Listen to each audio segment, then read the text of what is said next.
Breno, amor, esse é o Leandro, meu filho. Eu reconheci Breno antes dele conseguir apoiar a garrafa.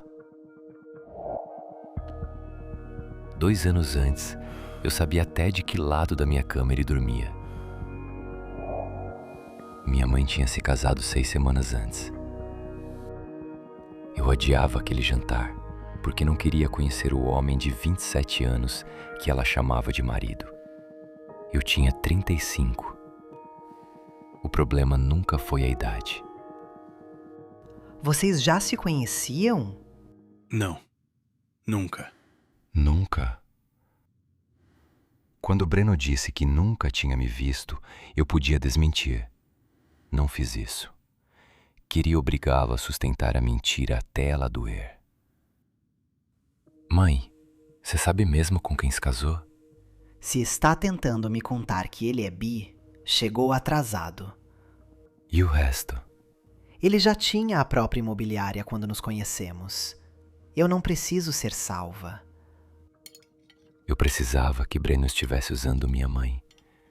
Se fosse dinheiro ou conveniência, eu podia odiá-lo sem admitir que ainda o queria. Você olhou para mim e disse que nunca me viu. Eu disse o que precisava dizer. Para proteger quem? Não usa sua mãe para fazer isso comigo. Eu dizia que estava cobrando por Pilar. A verdade era mais feia. A mentira tinha me ferido como homem, não como filho.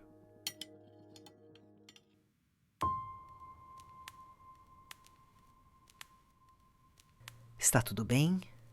Está. Ele só precisa de um pouco de água.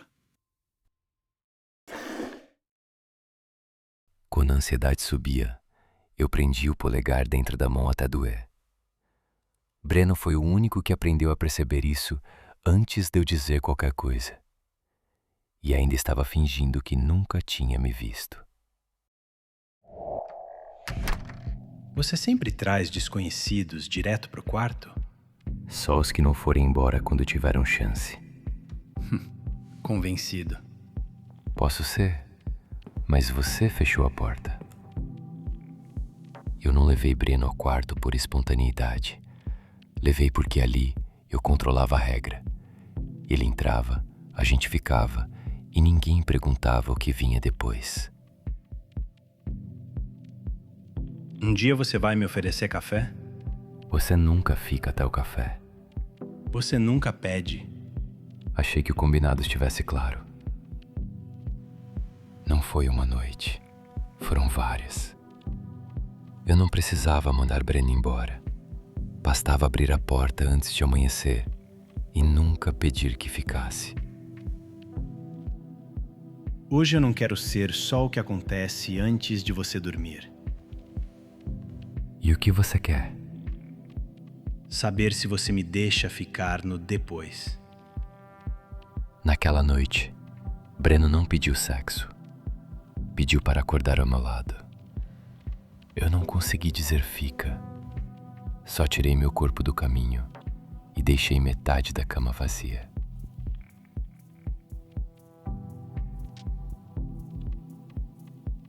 Vai me mandar embora? Ainda não. Quando acordei e vi Breno ainda ali, senti alívio. Depois, medo. Eu disse ainda não porque fica parecia uma promessa. Você sempre faz isso quando está tentando parecer bem. Esconde as mãos. Eu estou bem. Eu sei a diferença, querido. Eu acreditava que só eu conhecia os sinais de Breno. Quando minha mãe cobriu a mão que ele tentava esconder, entendi que ela também tinha aprendido. 27 anos. Não acha cedo para brincar de marido? Que isso, Leandro? Você fala como se eu tivesse sido enganada. Eu estou falando como seu filho. Então pare de agir como meu pai. Eu chamei Breno de maturo, porque era mais fácil falar da idade do que admitir que ele tinha construído com ela a vida que eu nunca deixei que ele pedisse de mim. Preciso tomar um ar. Eu acompanho ele até o portão. Não demore. Eu volto. E você, não transforma isso em outra briga. Quando o Breno prometeu que voltaria para ela, eu vi que não era teatro. Ele amava minha mãe. Isso não apagava o que tinha existido entre nós. Só tornava tudo pior. Você ficou na minha cama e depois foi embora. Eu saí da sua casa. Não desapareci da sua vida. Durante 2 anos, eu disse que Breno tinha sumido. No jardim, a frase saiu diferente. Ele saiu da minha casa e eu esperava que voltasse sem que eu precisasse chamá-lo. Eu escrevi na manhã seguinte. Uma mensagem. 3. Na última, pedi que respondesse se quisesse que eu voltasse. Eu lembrava da primeira mensagem. Fingir que tinha sido só uma me ajudava a continuar chamando aquilo de abandono.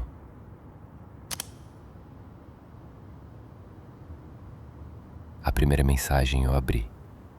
As outras 2 ficaram fechadas, porque responder significava dizer que eu também queria.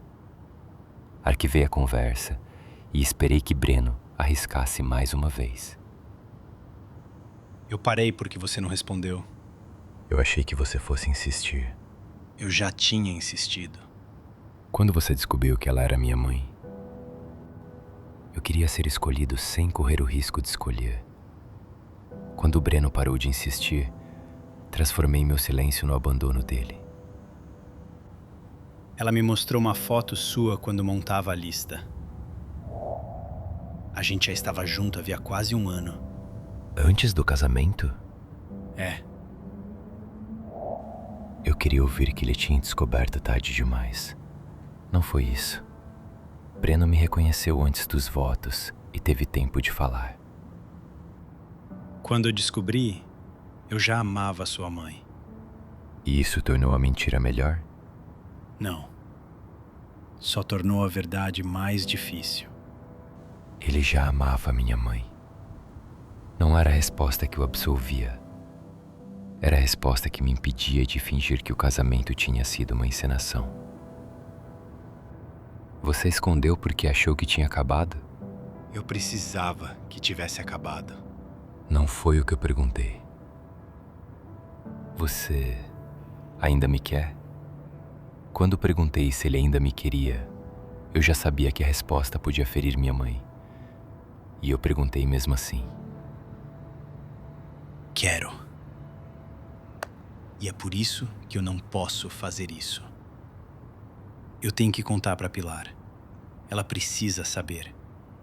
Se Breno tivesse me beijado, eu teria aceitado, mesmo sabendo que ele sairia dali ainda casado.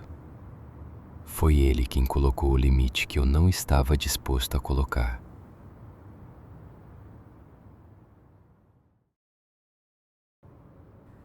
Cadê o Leandro? Lá fora. Pilar, eu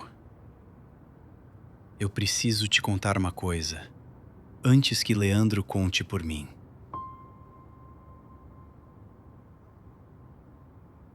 Eu conheci o Leandro antes de você. Como assim? Nós ficávamos juntos. Eu soube quem ele era antes do casamento e não te contei. Depois de tanto tempo, hoje eu descobri que eu ainda quero ele. Hoje eu quase o beijei. Eu tenho 60 anos, Breno.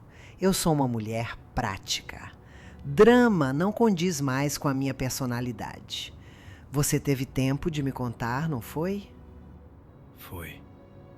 E hoje ainda disse que nunca tinha visto ele. Pois bem, arruma uma bolsa. Eu preciso que você saia. Leandro! Breno me contou de vocês 2. Ele tentou voltar com você, mas você não respondeu. Não. Muito maduro da sua parte, honestamente. E outra, não usa o meu casamento para cobrar uma resposta de Breno que você recusou. Vocês 2 decidiram o que eu podia saber. Não vou ficar aqui chorando as pitangas. As coisas são o que são. e eu sou muito bem resolvida comigo mesma. Eu usei minha mãe como argumento porque ela me dava uma razão para atacar. Quando Pilar disse que nós dois decidimos por ela, entendi que eu não estava protegendo ninguém. Estava usando a dor dela para cobrar a minha.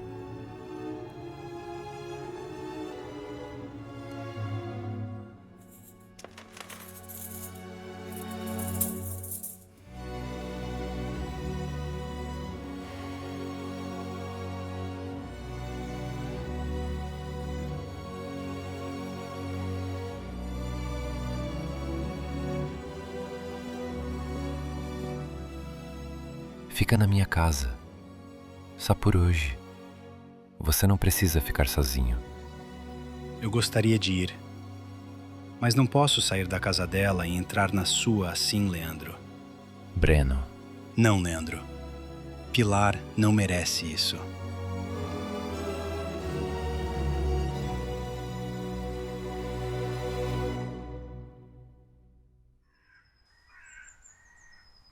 Fazia 2 semanas que minha mãe ignorava minhas ligações. Eu precisava ver como ela estava. Levei compras porque não sabia chegar de mãos vazias e porque qualquer pedido de desculpas ainda parecia pequeno demais para o que eu tinha feito. Eu não esperava que ela me perdoasse. Só precisava que abrisse a porta.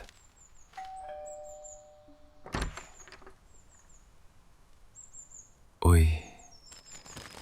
Eu iniciei a separação. Eu sinto muito. Não transforma isso numa permissão. Jamais. Posso entrar? Não.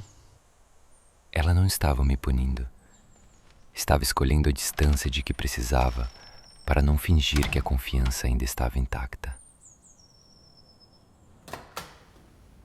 Muito tempo depois, Breno me contou como foram aquelas primeiras semanas.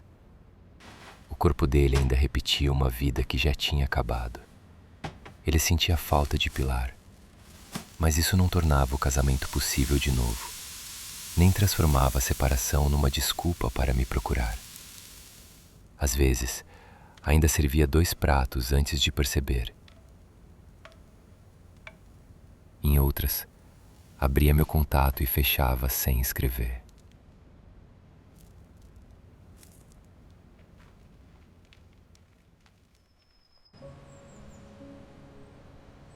O divórcio terminou 4 meses depois.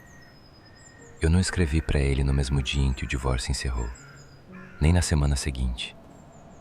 Só procurei Breno quando consegui pedir uma conversa sem fingir que o divórcio tinha decidido alguma coisa por nós. Você esperou o divórcio terminar. Esperei até conseguir te procurar sem achar que o fim do processo tinha decidido alguma coisa por nós. E decidiu? Não. Eu não te procurei porque ainda estava sofrendo o fim do meu casamento. Eu sei. Não vim pedir que você pare de sentir. Outro café. Só isso. Ele não voltou comigo.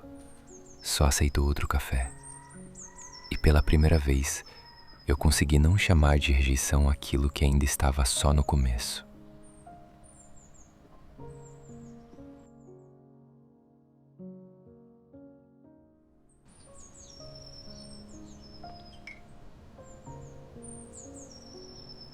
Minha mãe ainda não me perdoou. Espero que um dia perdoe. Mas a gente decidiu fazer direito. Um café por vez, até que os dois sentissem que podiam avançar. Porque começar devagar também é uma forma de escolher alguém.